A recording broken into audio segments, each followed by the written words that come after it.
जालंधर बंदर एवढे सोपे आहे का हो? 1500 रुपये लोक कुठेतरी खर्च करतात, 4-4 दिवसाचा सेमिनार अटेंड करतात, प्रमाणपत्र घेऊनच घरी येतात आणि घरात लावतात योग विशारद, योग प्रवीण. अरे प्रमाण म्हणणं अवघड आहे, क्रिया किती अवघड असेल. शरीर शोषण प्राण निरोधन म्हणते हठ योग. शरीर शोषण प्राण निरोधन म्हणते हठ योग. दूध पीडन कुंडलिनी परिमल जलमंगल.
तो जनसामान्य करतो. स्त्री असो शूद्र असो ब्राह्मण असो, संसारी असो विरक्त असो, सर्वांचा. म्हणून समग्र लोकांचं सर्वार्थाने कल्याण व्हावं अशा प्रकारचं आपण कार्य करूया. सद्गुरुदेवाच्या आपल्या ज्ञानेश्वर महाराजांनी 27 अभंगाचा एक प्रकरण ग्रंथ लिहिला. हरिपाठ हा प्रकरण ग्रंथ शास्त्रदृष्टी. प्रातस्मरणी गुरुदेव मामासाहेब दांडेकर हरिपाठाला वारकऱ्याची संध्या म्हणाले. संध्येमध्ये गायत्री मंत्र येत असे. हरिपाठ ही वारकऱ्यांची गायत्रीच आहे. गायत्री जशी त्रिपद आहे, 27 अक्षर आहे, त्याप्रमाणे हरिपाठ आहे. आता ग्रंथ म्हणला म्हणजे अनुबंध चतुष्टय, अधिकारी विषय संबंध आणि प्रयोजन या 4 बाबींचा विचार आरंभाला करावा लागतो. या ग्रंथाचा अधिकारी सर्वसामान्य संसारी बाबांचा आदर्श घेतला पाहिजे. नारायणगिरीजी महाराज वारकरी पंथाला मोठा आदर्श होता. कीर्तन परंपरा कशा पद्धतीनं चालावी, कशा पद्धतीनं निरूपण व्हावं, वेद शास्त्र पुराण उपनिषद ब्रह्मसूत्र अनेक प्रकरण ग्रंथ प्रक्रिया ग्रंथ बाबांचे मुखोद्गत होते.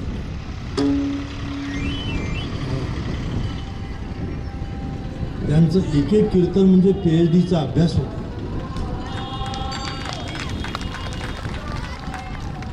माझ्याकडे कमीत कमी 100 तरी बाबांचे कीर्तन असतात. काही काळ टिपणे काढत होतो. एक लक्षात ठेवा, आपण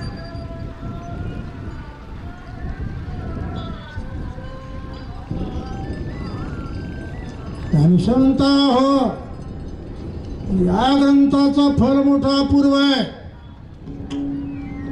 हरिपाठ की मुखे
पूर्वीपासून ही अद्भुत विलक्षण परंपरा जी आहे,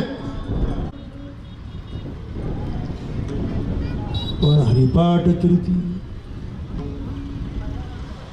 हरिनाम परमात्मा, हरि या पदामध्ये रूह धातू आहे, जो भक्तांचं अंतःकरण हरण करतो, अभक्तांचं पाप हरण करतो, त्याला हरिपदानं संबोधले संतांनी. खर तर प्रभूनं अनेक अवतार घेतले. भागवतकार शुकदेवानी प्रभूच्या 24 अवतारांचं कथन केलं. राजांमध्ये दादा अवतार आहेत. समितेमध्ये महर्षी गर्गांनी अंश अवतार, अंशांश अवतार, अवेश अवतार, कालावतार, पूर्णावतार, परिपूर्ण अवतार, पण या सर्व अवतारांचा अंतर्भाव हरिस्वरूपात आहे. गुरुदेव मामासाहेब म्हणायचे 1965 साली मी त्यांचं कीर्तन ऐकलं, मला आजही आठवतं. ते म्हणायचं हरिशब्दाचा उच्चार केला की सर्व देवांचं आपलं स्मरण घडतं, दुसऱ्या देवाचं नाव घ्यायचं कारणच नाही. हरीत सर्व आलं. अवताराच्या राशी तो हा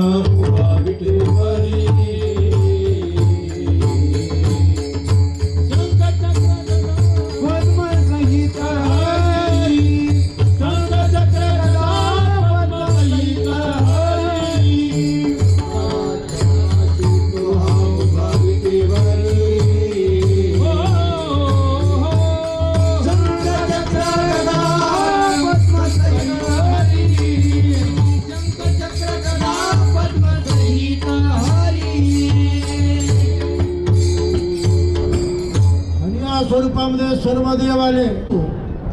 प्रकृष्ट ज्ञानमध्ये वेद, ऋग्यजु साम अथर्व 4 वेद, जटा शिखा माला रेखा ध्वज दंड रथ घन अशा मंत्र म्हणण्याच्या विकृत आहे. उदात्त अनुदात्त स्वरित असे मंत्र म्हणण्याचे स्वर असतात. हे पंडित सातवलीकर शास्त्रींकडे वेद घोकले मला माहिती आहे. वैखरीवाणीच्या मूर्धन्यातो अचनिक्त उदात्त, दिवेचा घालून स्वरित अनुदात्त, समाहारा स्वरित. पण या वेदाच्या घोकण्याच्या भानगडीत न पडता हरी शब्दाचा उच्चार केला की सर्व वेद पारायणाचं श्रेय मिळतं, असा त्याचा अर्थ आहे. वेदाचे हे बीज हरि अक्षरे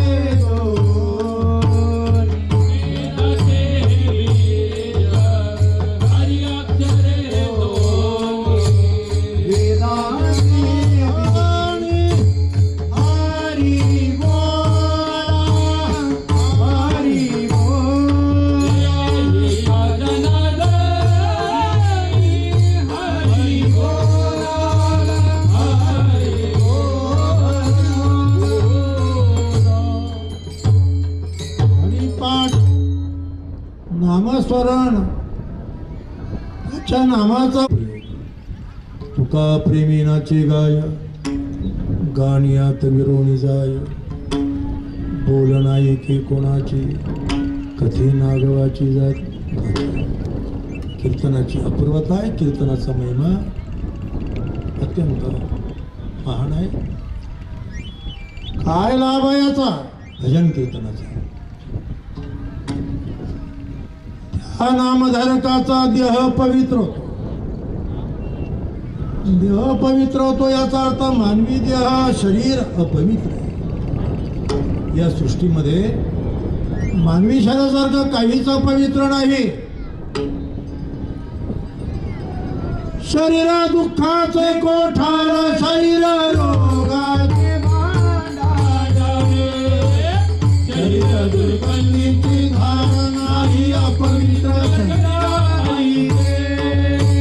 शरीर दुःखाचे कोठार, शरीर रोगाचे भांडार, शरीर दुर्गंधीची धार नाही अपवित्र शरीर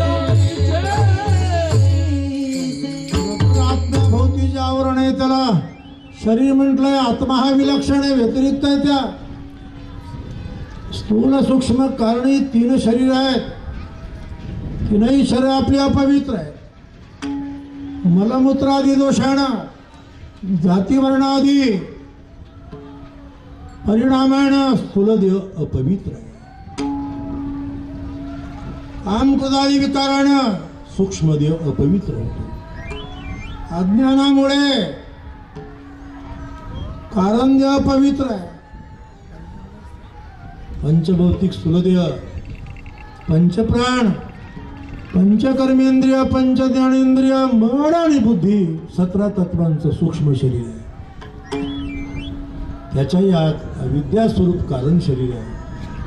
पण ही तीनही शरीर पवित्र आहे. पण भक्तिशास्त्राचं सांगतं हरिपाठ कीर्ती जर आपण मुखानं गायली, प्रभूचं नाम आणि प्रभूच्या कीर्तीचं कथन केलं, गायन केलं, म्हणजे भजन कीर्तन केलं, तर त्याचा प्रभाव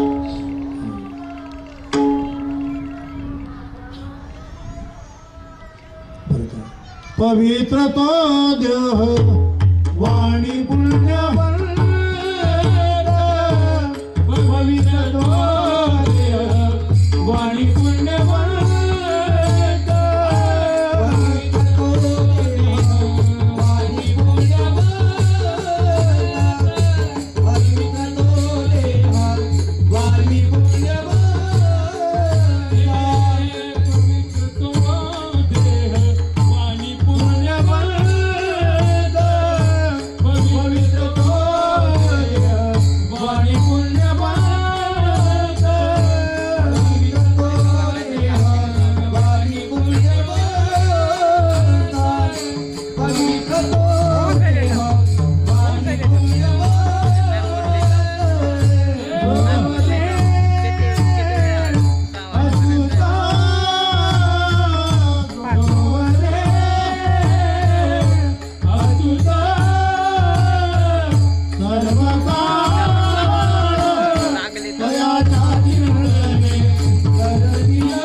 संशोधनामध्ये मी संत तुकोबऱ्यांची अभंग शैली तपासलेली आहे. आपण भजन कीर्तन करतो पण अभंग शैलीचं ज्ञान नाही आपल्याला. खरं सांगतो,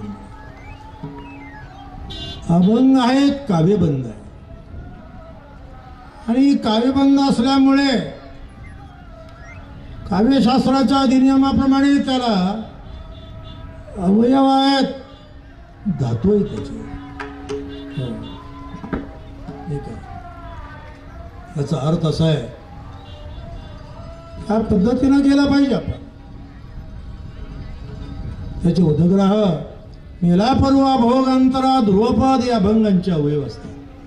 तेन पद पाड बिरुद ताल स्वर अभंगांचे धातू असतात. त्याचे तालावर्तन वाक्यावर्तन समांतरण्यास अर्थव्यक्ती आंदोलन तत्व यावर सर्व चाली अवलंबून आहे. चाल म्हणताना अभंगचरणाच्या कोणत्या अक्षरावर पखवाजाने आणि टाळाने आघात करायचा याला नियम दिलेला आहे. म्हणून सद्गुरू बंकर स्वामी महाराजांनी पण आघातामुळे त्या चरणातील अर्थ आपोआप प्रगट होतो. म्हणून सद्गुरू बंकर स्वामींनी ज्या वारकरी चाली निबद्ध केल्या याच्या मागे काही पार्श्वभूमी. पण आता ही भक्ती संगीत, नाट्यसंगीत, सिनेमा संगीत, कीर्तनात एवढ्या आता कीर्तनकार ऐकत नाही, डफड्यावरचे गाणे म्हणायला. रोजचा ढाचाच बदललाय आमचा.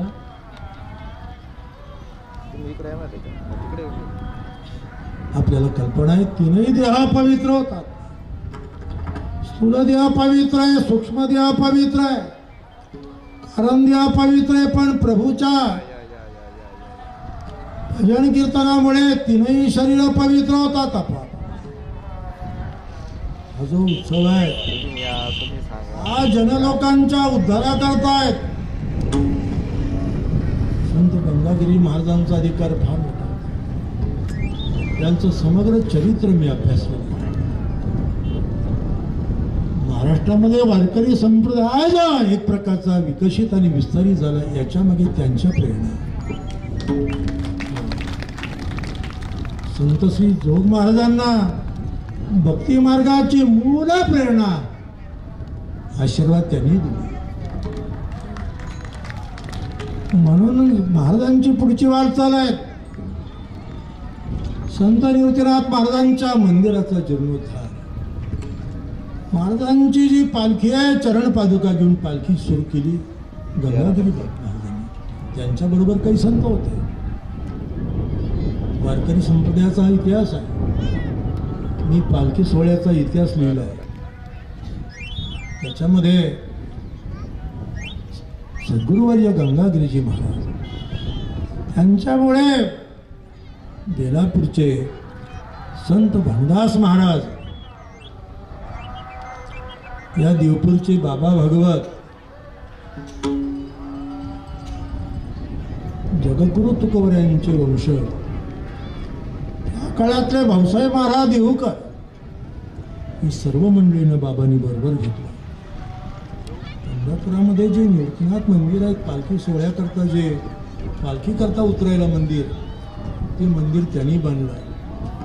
पौषवारीचा सोहळा त्यांनी सुरू केला. आणि परंपरेनं समाधी मंदिराच्या पूर्वेच्या बाजूला चिंचेचं झाड होतं. त्या चिंचेच्या झाडाखाली गंगागिरीजी महाराज कीर्तन करायचे. त्यांच्यानंतर ही परंपरा यात्रेमध्ये दिंडी घेऊन जाणं, कीर्तन करणं. नारायणगिरीजी महाराज सुद्धा अनेक वर्ष त्या चिंचेखाली कीर्तन करत. ते चिंचेखालचं कीर्तन. आता ती परंपरा थोडी स्थगित झाली, पण मूळची परंपरा अशीच आहे.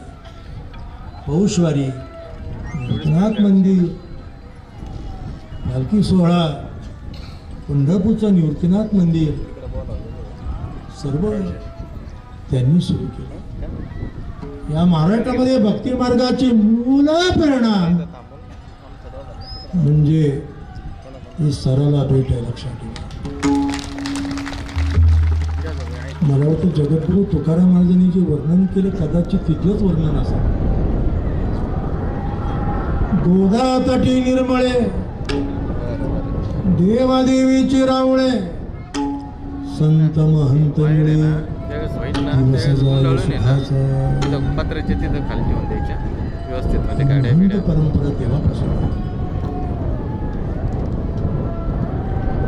अनंत उपकार या महाराष्ट्रावर या परंपरेचे. तेव्हा महाराष्ट्रातला वारकरी पंथ आणि संत गंगागिरी महाराज संस्थान म्हणजे आता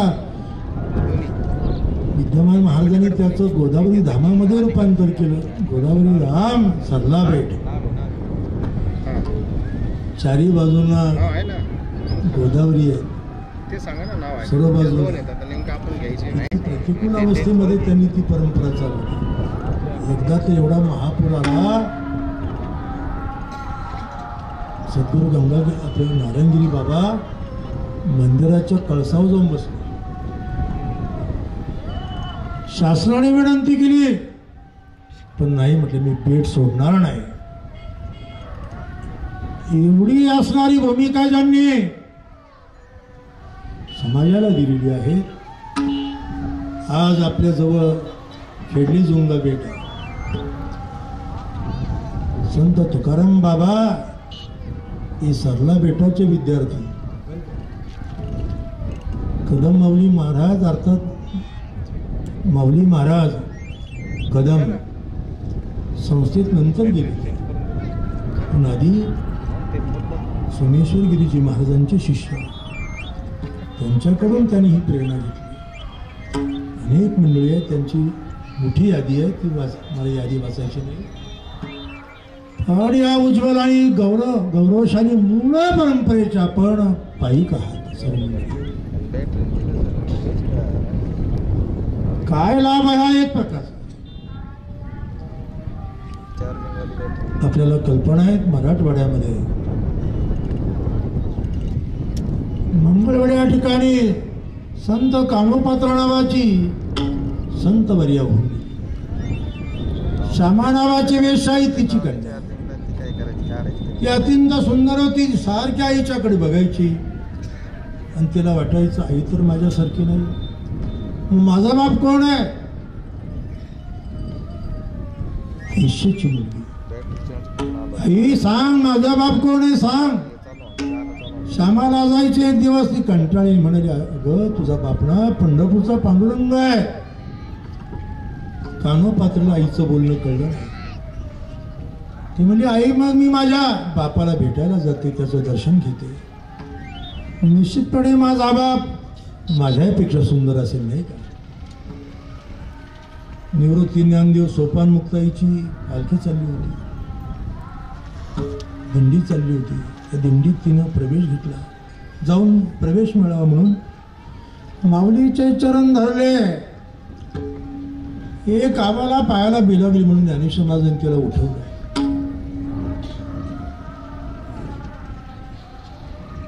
स्पर्श झाल्याबरोबर ती आनंदाने बेहोश झाली. तिचे उद्गार आहे धन्य कानोपात्रा जमी झाले भाग्याची, भेटी झाली ज्ञानदेवाची म्हणून या. असा त्याचा अर्थ आहे. पंढरपुरामध्ये आली, धावत पळतच मंदिरात आली. बिदरच्या बादशाला कळालं की कानोय अत्यंत सुंदर आहे, देखणी ती मिळाली पाहिजे म्हणून काही सैनिकांना तिनं त्यांनी पाठवलं होते. ती सैनिक तिच्या मागं लागली. ती देवळात आली. पांडुरंगाला तिने बघितली, तिची खात्री पटली. आई सांगते ते बरोबर आहे, माझ्यापेक्षा माझा बाप सुंदर आहे. पंढरपूरची विठ्ठलमूर्ती ही जगातलं मोठं सौंदर्य आहे. माझ्या एका विद्यार्थ्यानं विठ्ठलमूर्तीचं सौंदर्यशास्त्र यावर PhD केली. या मूर्तीचा मुखकमळ शरदचंद्रासारखा आहे, जास्वंदीप्रमाणे आरक्ता होत आहे, डाळिंबासारखे लसलशीत गाल आहेत, कंजनेत्र आहे, चारू हास्य असा हा देव आहे. संतांनी वर्णन केलं. तो म्हणतो तर काळा कुळकुळी गोबड धोबड दिसतो, खरं तर विठ्ठल मूर्ती ही जगातलं आश्चर्य आहे. हे सौभाग्य सुंदर सौभाग्य सुंदर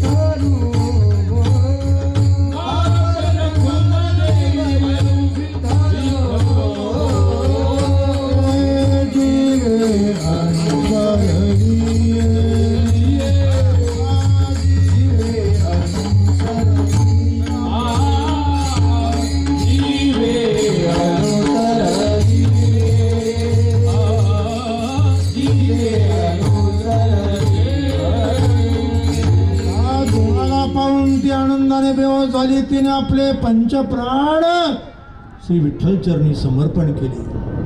तिचं निश्चेष्ट प्रेत पडलेलं आहे जमिनीवर. ब्राह्मण घाबरले, काबाला आहेत, तिचं प्रेत पडलंय.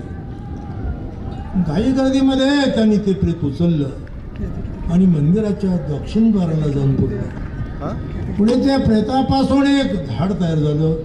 तरटीचं झाड आहे, त्याला कानोपात्रेचं झाड म्हणतात. मी आपल्या पुढे हा चरित्र भाग का सांगतो. जेव्हा आपण किंवा वारकरी देवाच्या दर्शनाला जातात गर्भगृहात, तेव्हा पहिल्यांदाच कानोपात्रेचं झाड आहे, तिथे पहिल्यांदा वारकऱ्याला डोकं टेकवावं. याचा अर्थ काय. विशीची कन्या पवित्र तो होय कानोपात्र खोदू पिंगारी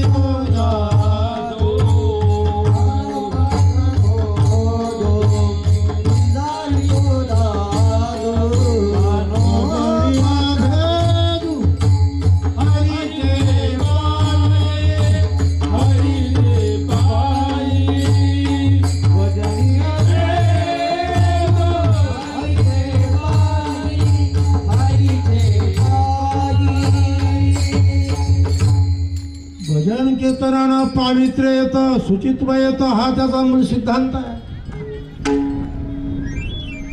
विदर्भामध्ये मेहुणा राजा आहे, संत चोखोबाराय, त्यांच्या पत्नी संत सोयराबाई, बहीण संत निर्मला. मेहुणा जो होता तो वंका महाराज. लोक त्यांना अपवित्र मानत, अस्पृश्य मानत. मंगळवेढ्याचा गावकूस बांधताना विदर्भातून अनेक मजूर मंगळवेढ्यात आले. आज चोखोबाराय पण आले, पण गावकुसा गाव तटबंध खाली कोसळून त्यात अनेक मजूर चिरडले गेले. त्यात चोखोबाराय ही जाणीव देवाला झाली. अरे माझा प्रिय भक्त चोखा मृत झालाय. गाव कोसाखाली सापडले, किमान त्याची हाडं तरी घेऊन ये. प्रभू ओळखायची कशी अस्थितून विठ्ठल विठ्ठल निघेल ती त्याच्या. नामदेवांनी प्रतिशोध घेतला. त्या अस्थी एकत्र करून संचयित करून आले पंढरीत. प्रभू धावत आले, आपल्या पितांबरात त्या अस्थी घेतल्या आणि महाद्वारामध्ये चोखोबारायला स्थल समाधी. जेव्हा वारकरी पंढरीत येतात, महाद्वारात आले की पहिलं लोटांगण चोखोबारायांना, पहिला नमस्कार वारकऱ्यांचा. जेवढं मोठं असेल तेवढे आम्ही असं असतं. चोखा मिळावंका जातीचे महार, जाती सर्वेश्वर ऐके कळली, जाती सर्वेश्वर ऐके कळली. चोखा मिळावंका जातीचे महार, जाती सर्वेश्वर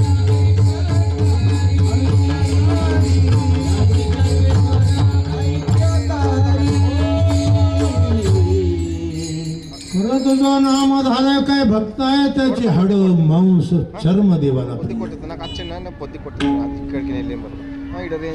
मांस चर्म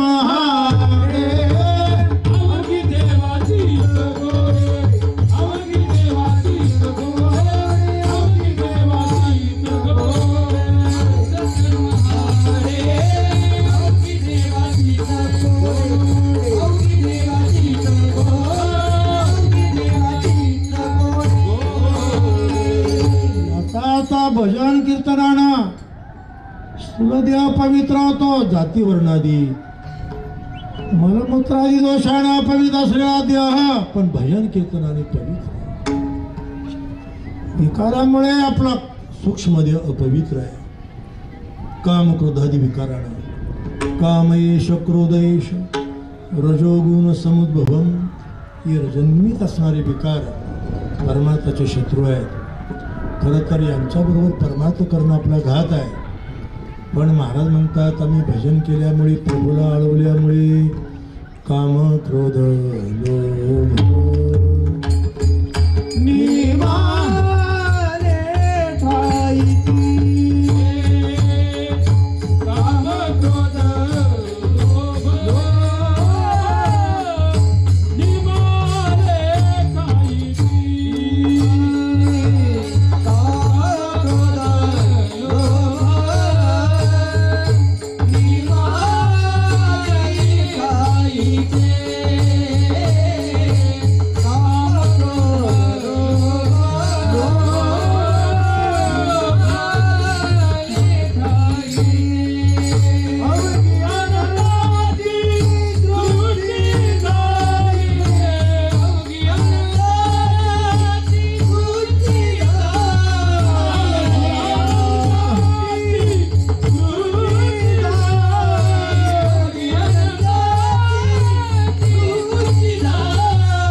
काठीनं मारलं महाराजांना.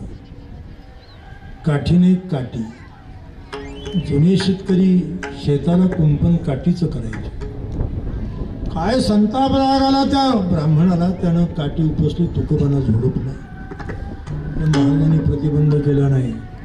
उलट रात्री जाऊन त्या मंबाजी गोसावीचे हातपाय दाबू लागले. शास्त्री बा, त्रास झाला असेल तुम्हाला नाही का? आणि देवाची प्रार्थना झाली की हे देवा किती चांगला तू, क्रोधाती सोडविले रे. क्रोधाच्या तुम्हाला सोडवलं, नाही तर माझ्याकडून अपराध घडला असता. या ब्राह्मणाचा मी चेंदाबिंदा केला असता देवा. क्रोध विकार. राजा छत्रपतीनं नजराणा दिला तुकोबाने, तो परत केला. सर्वांना इतिहास माहिती आहे. एक व्यभिचारी बाई तुकोबांना त्रास द्यायला गेली भंडाऱ्यावर. तिची हालचाली पाहून तुकोबाने तिला हा जोडे, जायू तो माय न करी सायास. कामी वर्जित अवस्था. खरं तर नरकाचे 3 द्वार आहेत. त्रिविधम नरकस्येदम द्वारम नाशनमात्म. त्यामध्ये काम, क्रोध आणि लोभ. खरं तर यांचं पारिपत्य करायला काही एक मार्ग नाही. कोणत्याही मार्गाने विकार जाऊ शकत नाही. एकच उपाय, नाम घेता मन निवे. नाम घेता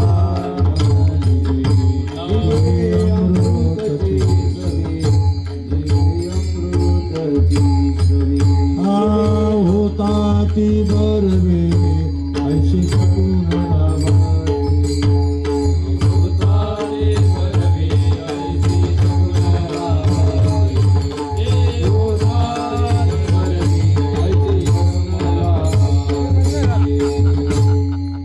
सूत्र असं आहे की सूक्ष्म देह पवित्र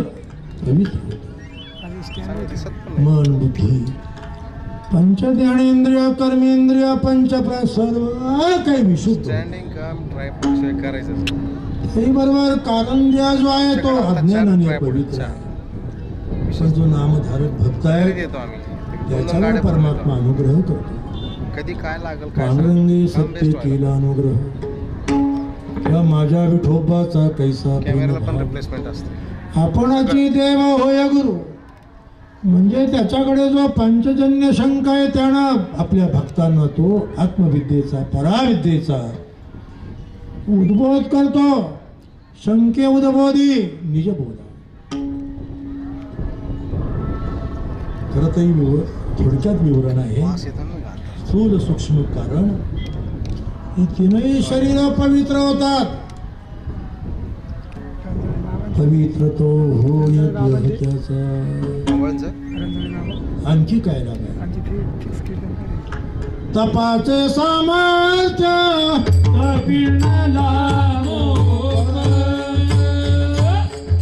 तपाचे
तपाचे सामर्थ्य तपिन्न नाम. वारकऱ्याचा भजन कीर्तन हे तप आहे मोठा. धर्मशास्त्रामध्ये तप ही मोठी प्रक्रिया आहे. रामकृष्ण उच्चार,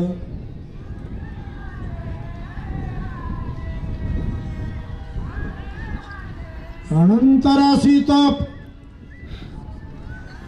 आता कुंभमेळ्यात आता प्रयागला कुंभ आहे.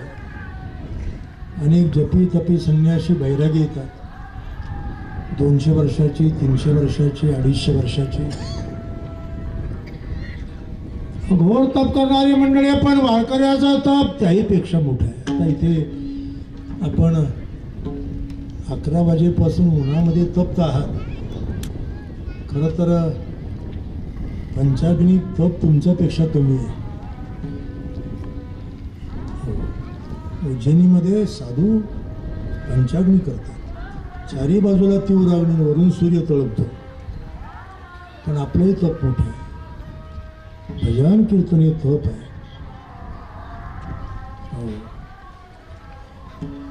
गंमत म्हणून सांगतो. प्रातस्मरणी सदुरवर्य नारायणगिरीजी महाराज आयुष्यभर त्यांनी उभं राहून कीर्तन केले. शेवटच्या काळात लोकांना भीती वाटायची, बाबा कीर्तनात खाली पडले तर. असा दोर लावलेला असायचा. त्या दोराला पकडून कीर्तन. दोराला हात जर पुरला नाही तर ती काठी त्याच्यात लावून कीर्तन करायचे.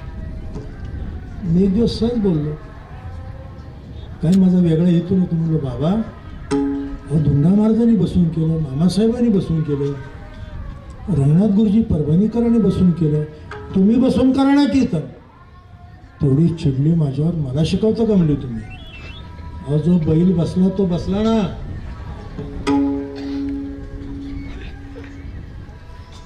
आयुष्यभर तप आहे. आता टाळकरी उभे, महाराज उभे, पखवाजी बसलेले आहेत, काही हरकत नाही. पखवाजाने सुद्धा बसू नये असा नियम आहे ना. तप आहे. अंतकरण शुद्धी करतात, तप करावं लागतं. भजन कीर्तनानं अंतकरण आपोआप शुद्ध होतं.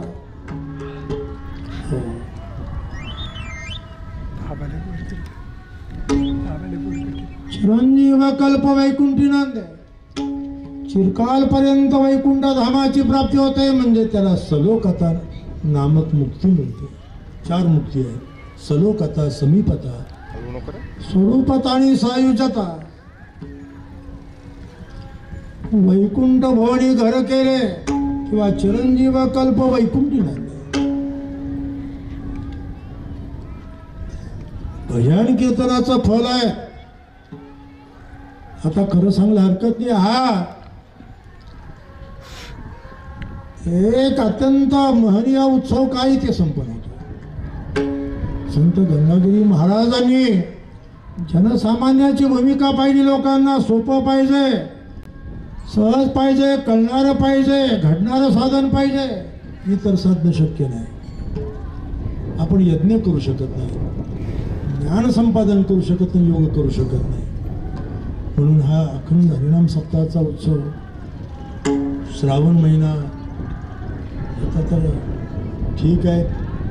पण काही काळाला या श्रावण महिन्यात प्रचंड पाऊस पडतो. पण ही परंपरा व्याहतपणानं अक्षुण्य पद्धतीनं आज 177 वर्ष म्हणजे 250 वर्ष उलटलेली आहे. सोपी बाब नाही. म्हणजे स्वातंत्र्यपूर्व कालापासून ही परंपरा. इंग्रजांच्या प्रतिकूल काळामध्ये महाराजांनी उत्सव परंपरा सुरू केली. या निमित्तानं अन्नदान व्हावं, भजन घडावं, कीर्तन व्हावं. इथे कीर्तनाचं मूल्य कमी आहे. आता कीर्तन हा उपचार आहे. खरं कीर्तन तिथे चालू आहे. आज 800 गावचे लोक प्रहारा देतात. 3 तासाचे प्रहार आहेत. एका प्रहारात 150-200 गाव आहेत. आणि ते वंश परंपरेनं पिढी जात येतात. मला सर्व माहिती आहे. या उत्सवाबद्दल संशोधन करण्याकरता माझ्या एका विद्यार्थ्याला मी सांगितलं होतं की आपण गंगागिरी महाराजांचा जो वार्षिक फिरता सप्ताह होतो, या सप्त्याचं पृथक्करण करून, विश्लेषण करून पुणे विद्यापीठापुढे आपण PhD मांडा. इथे भजन कसं चालतं, अन्नदान कसं चालतं, यंत्रणा कशी काम करते, इथे सर्व निष्काम निरपेक्ष बुद्धीचे लोक आहेत. इथे कुणाला स्वतः यायचं आणि स्वतः जायचं. हा सप्ताह आदराने श्रद्धेनं केलेला सप्ताह आहे. इथे दराचा विचारच नाही. दर आदर कळतो ना.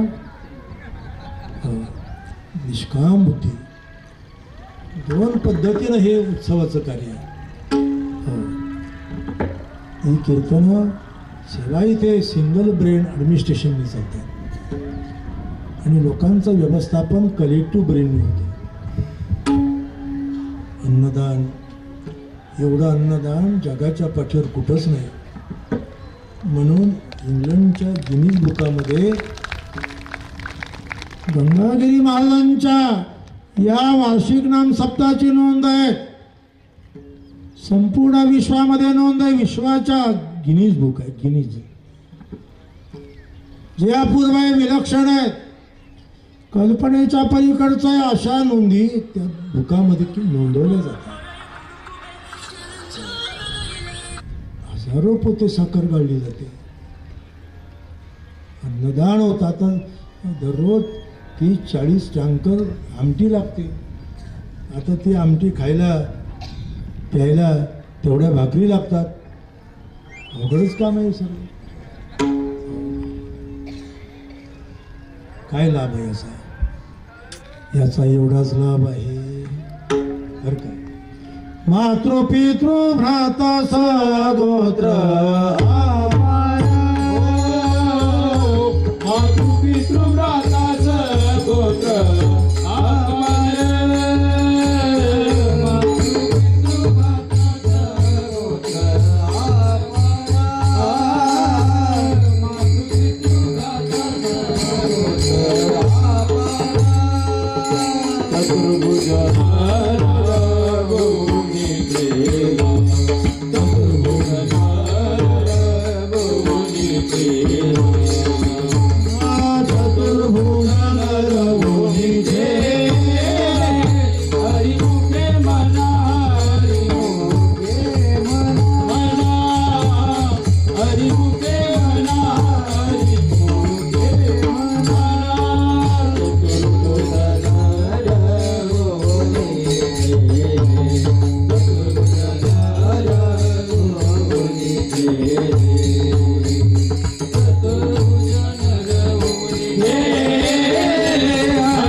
आत्मवेत्ते ब्रह्मवेत्ते त्याप्रमाणे महाराज अध्यात्म ज्ञानातही फार पुढे गेलेले होते. कलेमध्ये फार मोठे त्यांच्या चाली, त्यांचा मृदंग तुम्ही ऐकला का न ऐकला मला माहीत नाही, पण विद्यार्थ्यांना मृदंग शिकवताना मी त्यांना पाहिलं. 40 वर्षापूर्वी बेटामध्ये मी दर्शनाच्या निमित्ताने गेलो तर विद्यार्थ्यांना महाराज पखवाज शिकवत होते. हे सर्व पखवाजे त्यांनी शिकवले आणि नेकनूरमध्ये कलेचा आविष्कारच होता. माधोबा सुकाळे, बाबुराव गुरुजी डवरी, भागोजीबा, एकनाथ महाराज पालसिंगणकर महाराजांचे म्हणजे मोठ्या महाराजांचे सर्व गुरुबंधू त्या काळात. महत्वाची बाब आहे, लक्षात ठेवा. ही मातृ पितृ भ्राता सगोत्रापार. आता मातृ म्हणजे मातृकुळ, पितृ म्हणजे पितृकुळ. आपल्या शरीरामध्ये 3 कोश आईचे आणि 3 कोश बापाचे आहेत. आपल्या आईचं रज आणि पित्याचं वीर्य मिळून आपलं शरीर आहे.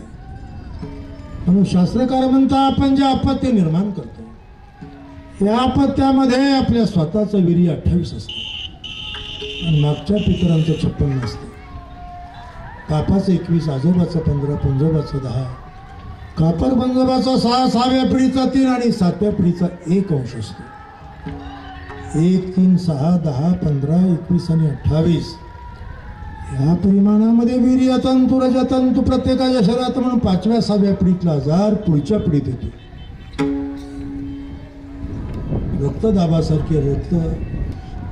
रक्तदाबासारखे रक्तकुष्ठासारखे मधुमेहासारखे आजार गुणसूत्राने जडतात. इंग्रजीत त्याला जीन्स म्हणतात. याचा अर्थ असा आहे की आपल्या शरीराचा अनुबंध 7 पिढ्याशी आहे. गावात एखादी व्यक्ती मृत झाली की 7 पिढ्यापर्यंत 10 दिवसाचा शौच असतो. 8व्या पिढीपासून 15व्या पिढीपर्यंत 3 दिवसाचा शौच. 16व्या पिढीपासून 21व्या पिढीपर्यंत 3 दिवसाचा शौच. तिथून पुढे स्नान नाही शक्य. शरीराचे अनुबंध आईचे 21 आणि बापाचे 21 40 कुळांचा अनुबंध आहे. आईचे 21 म्हणजे मातृ, पित्याचे 21 म्हणजे पितृ, सगोत्र म्हणजे आपले पूर्वज. या सर्वांना भजन कीर्तनाने मुक्ती मिळते, ते सद्गतीला प्राप्त होतात. आपल्या वाडवडिलांना सर्पदंशानं मृत झालेले, जळून गेलेले, पाण्यात बुडून गेलेले, हत्या झालेले, अपघात झालेले अनेक आपले पूर्वज कशानेच मुक्त होत नाही. हे नागबली, नारायण बली, त्रिपिंड्या फक्त हजामतीचा धंदा आहे. त्र्यंबकेश्वरला फार तेजी धंदा आहे ब्राह्मणांचा, काही लाभ नाही त्याच्यात. आपल्या मृत पितरांचा उद्धारावा असं वाटत असेल तर एकच उपाय, कुळ हे पावन कृष्ण नामे, कुळ हे पावन कृष्ण नामे, कुळ हे पावन कृष्ण नामे, कुळ हे पावन कृष्ण नामे. कृपा केली पूर्ण, कुळ हे पावन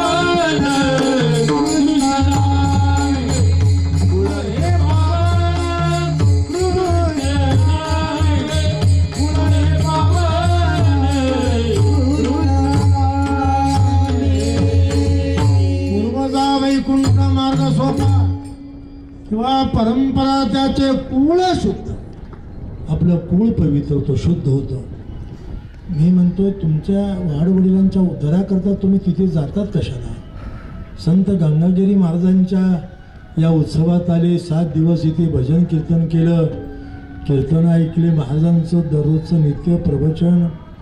आता मग मी प्रवचन ऐकलं, कसा काय अभ्यास केला कोणास ठाऊक.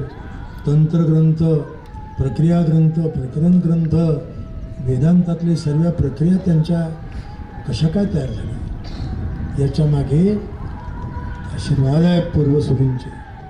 तसं घडवत नाही, लक्षात ठेवाय. द्वैती, अद्वैती, विशिष्टाद्वैत. आता आमच्या तत्त्वज्ञान प्रक्रियेतले आमचे हरिभक्तीपरायण सुभाष महाराज बसलेत. त्यांनी तत्त्वज्ञानावर मास्टर डिग्री केलेली. महाराजांनी प्रवचनातून या सर्व भूमिका मांडल्या. याचा अर्थ असा आहे, पीठावर जी परंपरा आहे ती प्राज्ञ लोकांची परंपरा आहे. विचार विचार संपन्न लोक, पूर्वसुरी संतांची परंपरा आहे, विरक्तांची परंपरा आहे, संन्यासाची परंपरा आहे, निष्काम निरपेक्ष लोकांची परंपरा आहे. अहो, एवढा सप्ताह जर करायचा ठरला तर 100 कोटी खर्च येईल. पण इथे फक्त निष्काम सेवा आहे, अन्नदान होत आहेत, नामस्मरण होत आहेत, कोणाही टाळकऱ्याला मानधन नाही, येण्या जाण्याचा प्रवास नाही, निष्कामता आहे. आणि म्हणून या उत्सवाने या परिसरातील जनतेला मोठा लाभ होणार आहे. मी खातेलायक सांगतो, मी पण द्वाराचारी आहे. साधू समाजानं मला महामंडलेश्वर पदावर बसवलं. वारकरी पंथ कुंभात नव्हता. 30 वर्षापूर्वी आम्ही हा प्रयत्न केला, मोठं यश आलं त्याला. निश्चितपणे तुम्ही जे दिलंय त्याच्या 100पेक्षाही अधिक पटीनं या परिसरातील आम जनतेला लाभ होणार आहे, आर्थिक लाभ होणार आहे, पिकं पाणी उत्तम येणार आहे. हा नुसता यज्ञ नाही, हा महायज्ञ आहे. यज्ञ भूताच्या पादवा यज्ञ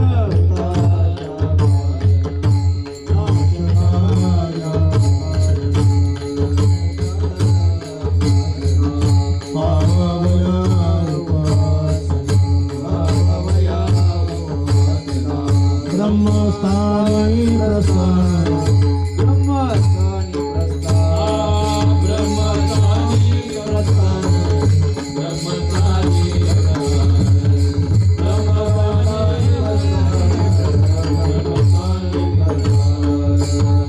आपल्या पूर्वजांचा उद्धार होतो आणि सर्वांना चतुर्भुज अवस्था म्हणजे स्वरूपता मुक्ती मिळते. माऊली म्हणता, हे जे मला वर्म रहस्य कळालं, ज्ञान गुणगम्य ज्ञानदेवाला धनी, निवृत्तीने दिदले माझ्या हाती. अशी उज्ज्वल परंपरा, गौरवशाली परंपरा प्रातस्मरणीय सद्गुरुवर्य गंगागिरीजी महाराजांनी 200 वर्ष आहे, म्हणजे त्या 200 पेक्षा अधिक काळ त्यांचा झाला. परंतु हा उत्सव, हा फिरता सप्ताह 177वा उत्सव आणि नाशिक जिल्ह्यामध्ये पंचाळे गाव, खरं तर आमच्या पूर्वजांची भूमी आहे. माझा जन्म दहिवीतला झाला, पण माझ्या पूर्वजांचा इथे जन्म झाला. सकाळी एका म्हाताऱ्याला विचारलं, याला पंचाळे का म्हणतात? ते म्हणजे पूर्वी तिथे 5 आळ्या होत्या, त्यातली एक आळी आपल्या गायकवाड मंडळीचीच होती. ठीक आहे, काय असेल ते असेल. खूप कष्ट घेतले अपार श्रद्धेनारी परिश्रमानं महाराजांना त्यांनी साथ घातली. नाहीतर या रेन शॅडो म्हणजे पर्जन्य छायेमध्ये एवढा मोठा उत्सव करणं सोपं काम नाही.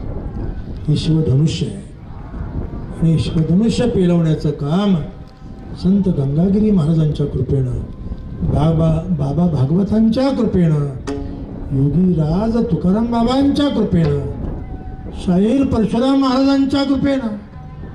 शाहीर परशुराम संत होते, शाहीर होते गंगागिरी महाराजांच्याच कालखंडात. व विजय खूप इतिहास आहे तो. नूतन संत चरित्रामध्ये शालिग्राम नावाच्या एका संतानं सर्व संतांचं चरित्र लिहिलं. त्यात संत गंगागिरी महाराजांच्या चरित्राचे 3 अध्याय हेच आपल्या पुढं मांडले. खरं तर आज या परंपरेच्या ध्वर्यू प्रातस्मरणीय गुरुवर्य संत रामगिरीजी बाबा यांनी मोठ्या प्रेमानं, आदरानं मला ही सेवा सांगितली. मलाही आनंद वाटला. या निमित्तानं हा परिसर बेटाच्या भक्ती ज्ञानाबरोबर जोडला गेला. आतापर्यंत आमचा भाग म्हणजे हा डबक्यामध्ये पोहण्याचा भाग होता, पण आज तुम्हाला समुद्रामध्ये अवघान करण्याची, स्नान करण्याची संधी मिळाली. ती केवळ सद्गुरुवर्य नारायणगिरीजी महाराजांच्या आशीर्वादानं आणि गुरुवर्य महंत रामगिरी महाराजांच्या उदार आणि व्यापक भूमिकेमुळे हा विचार त्यांच्या ठिकाणी आला. आज बेटाचा अद्भुत असा विकास झालेला आहे. पूर्वीचं बेट आता 100 वर्षापूर्वीचं, 50 वर्षापूर्वीचं फार कशाला, 20 वर्षापूर्वीचं बेट आणि आताचं बेट जमीन आसमानचा अंतर पडलं. लक्षात ठेवा, सर्व सुविधा कोट्यावधी रुपयाची दुकान करता कार्य महाराजांनी वेगवेगळ्या पद्धतीनं करून घेतलेली आहेत. अजूनही करण्याचा त्यांचा विचार आहे. आध्यात्मिक विद्यापीठ सरला बेटामध्ये आज संपन्न होत आहेत. वारकरी संप्रदायाचं मध्यवर्ती केंद्र त्या ठिकाणी आहेच, पण त्याचं विस्तारीकरण करण्याचं श्रेय, त्याचा पाया गंगागिरी महाराजांनी घातला. नारायणगिरी महाराजांनी त्याचा विस्तार केला, पण त्याचा कलशाध्याय आणि कीर्तिध्वजा फडकवली गुरुवर्य रामगिरी महाराजांनी. आणि म्हणून आज आपण सर्व त्यांचे ऋणी आहोत. ही सेवा संत गंगागिरीजी महाराज संत नाथगिरीजी महाराज, आणखी हरिगिरीजी महाराज, नारायणगिरीजी महाराज आणि 5वे महंत संत श्री महंत रामगिरीजी महाराज यांच्या चरणारविंदी मी समर्पण करतो. सेवेला विराम देतो. विठोबा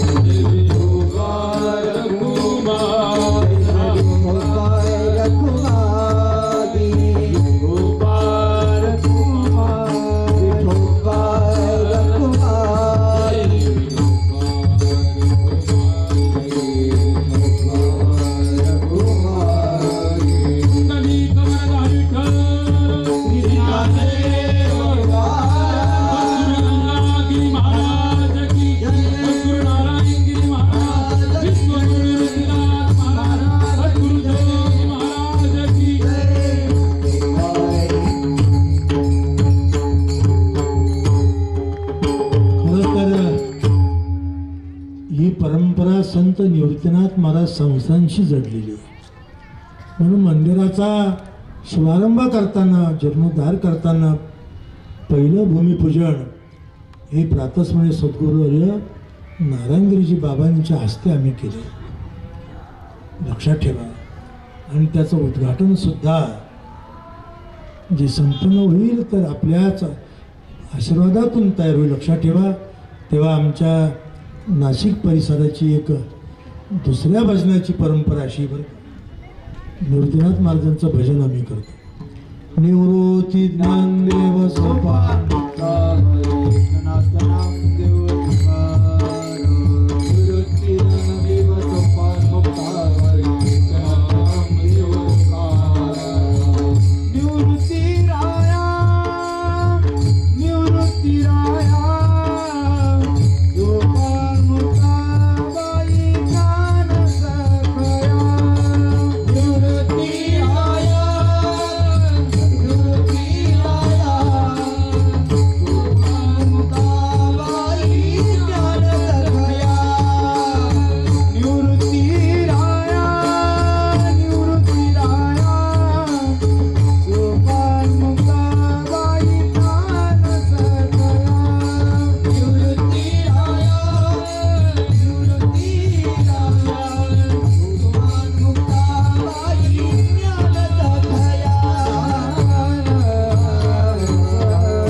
गाव आणि पंचक्रोशीला मी खरोखर धन्यवाद देतो, अभिनंदन करतो की त्यांनी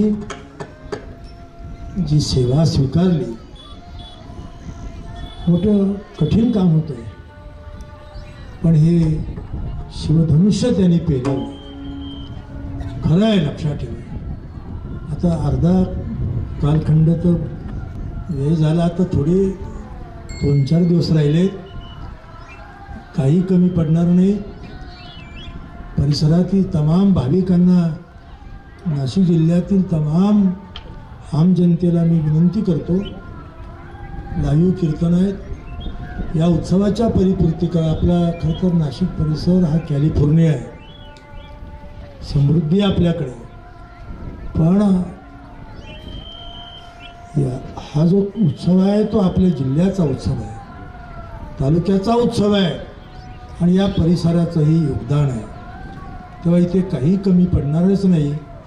गंगागिरीजी महाराजांच्या बाबतीत तुम्हाला कल्पना नाही, या बेटामध्ये सत्ता होता, तूप कमी पडलं, त्या बाबांनी सांगितलं काळजी करू नका, गंगेला जाऊन हात जोडा, हाना घागरी भरून, तर तुमचं समृद्धी झाली म्हणजे पुन्हा नेऊन द्या. त्या गोदावरीच्या पाण्याच्या घागरीचं अन्न तयार केलं आणि बाबांनी भाविकांना प्रसाद दिला, लक्षात ठेवा. मोठा इतिहास आहे हा. तेव्हा इथे या सप्ताहामध्ये वृद्धी सिद्धी पाणी भरतात. या वैष्णवाचे घरी प्रेम